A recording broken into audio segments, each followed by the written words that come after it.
Security ఇచ్చి bullet proof వాహనం ఇచ్చి ముందల 2 ఎస్కాట్లు వెనకాల 2 ఎస్కాట్లు పెట్టి పంపిస్తున్నాం కదా. పార్టీలు ఇస్తున్నాం కదా ఆయనకి. గతంలో ఏం చేశాడండి ఆయన? చంద్రబాబు నాయుడు గారు ఆత్మకూరుకు వెళ్ళాలంటే ఆ రోజు గేట్ బంధించాడు, గేటుకి తాడు కట్టేశాడు. పుంగునూరుకి వెళ్తే రాళ్ళ దాడి చేశారు. అయినా మర్చిపోయారా వాళ్ళు? రాళ్ళ దాడి మర్చిపోయారా? యాక్షన్ ఉంటుంది. వెరీ వెరీ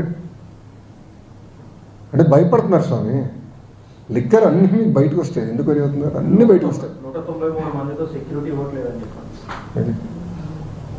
193 మంది ఎవరు ఇస్తారండి? No, we are following the protocols given in the blue book. Let us follow it, boss.